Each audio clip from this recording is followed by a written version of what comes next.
بسم اللہ الرحمن الرحیم۔ بعد میں ان نجات پانے والے انسانوں کی اولاد اس دنیا میں چلی، اللہ تعالیٰ نے ان کا تذکرہ اپنی کتاب قرآن مجید میں کیا۔ ان کے بعد کے نبیوں میں سے چند دیگر نبیوں کی قوموں کا حال بھی قرآن مجید میں بیان کیا گیا ہے، جو عربی علاقہ اور اس کے ارد گرد کی قوموں میں جب وہ اپنے رب کی نافرمانی اور گناہوں پر اصرار کرنے لگیں مبعوث کیے گئے، اور وہ جب اپنے نبیوں کی نافرمانی میں بہت آگے بڑھ گئیں اور نبی کی بات نہیں مانی تو ان پر عذاب آیا۔ ان میں حضرت نوح علیہ السلام کی قوم کے بعد انہی کی بعد کی نسلوں میں قوم عاد کا ذکر کیا گیا۔ یہ یمن کے مشرقی خطے میں آباد تھی۔ ان میں بھی اپنے اصل مالک و خالق کو چھوڑ کر اپنی پسند کے بتوں اور مورتیوں کی پوجا عام ہو گئی، اور اسی کے ساتھ کمزوروں اور غریبوں پر ظلم و زیادتی، تکبر و غرور اور بدعملی کی باتیں رواج پا گئی تھیں۔ ان میں حضرت ہود علیہ السلام کو اللہ تعالیٰ نے نبی مقرر کیا۔ ان کی قوم کے لوگ بھی شرک اور اپنے بگاڑ پر قائم رہے اور اپنے نبی حضرت ہود علیہ السلام کا مذاق اڑاتے رہے۔ بالآخر ان پر اللہ تعالیٰ کا غضب نازل ہوا۔ اس قوم کے تذکرے کے بعد قوم ثمود کا تذکرہ آیا ہے۔ یہ حجاز کے شمالی خطے کے پہاڑی علاقے میں آباد تھے۔ ان میں حضرت صالح علیہ السلام نبی بنائے گئے۔ یہ قوم بھی طرح طرح کے خدا بنا کے ان کی پوجا کرتی اور کمزوروں پر ظلم اور فحش باتوں میں مبتلا تھی۔ ان نبی کے ساتھ بھی قوم نے بڑی زیادتی کی اور کسی طرح اپنے کو درست نہیں کیا۔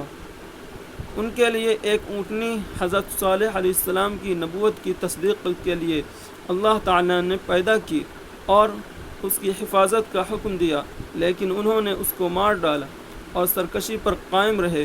چنانچہ وہ لوگ بھی تباہ کر دیے گئے، صرف نیک لوگ بچے، اور وہ اور ان کی اولاد نیکی کے ساتھ زندگی گزارنے لگے۔ لیکن نسل بدلنے اور وقت گزرنے کے ساتھ ان میں بھی برائیاں اور شرک پیدا ہونے لگا۔ ان کی اصلاح کے لیے انہی میں سے نبی آئے۔ قرآن مجید میں قوم ثمود کے بعد قوم لوط اور قوم مدین کا ذکر آیا۔ ان سب قوموں نے اپنے اپنے نبی کو پریشان کیا اور اپنا اپنا مکروہ اور بری باتوں کا طریقہ نہیں بدلا۔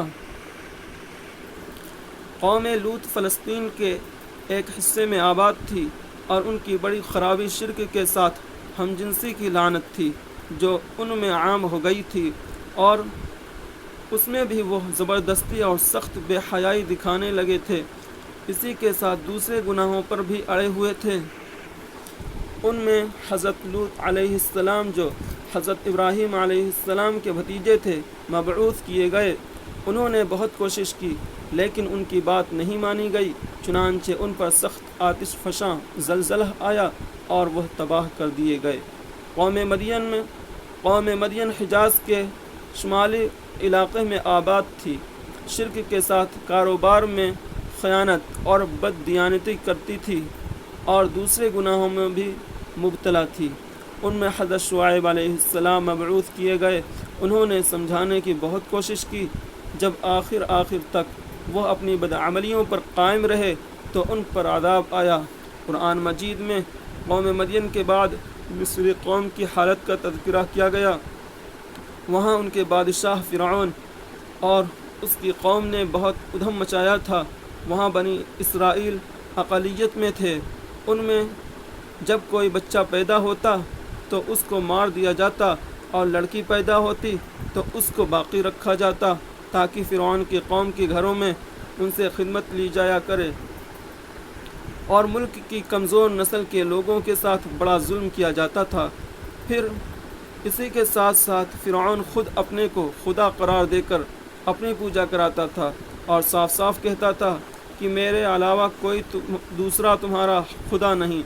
بنی اسرائیل کے نبی حضرت موسیٰ علیہ السلام نے اسے بہت سمجھایا، اور سمجھاتے سمجھاتے جب ایک عرصہ دراز گزر گیا اور فرعون کی زیادتی اور ظلم نہیں رکا تو اللہ تعالیٰ کا غضب آیا، اور فرعون اور اس کے حواری موالی سمندر میں ڈبو دیے گئے۔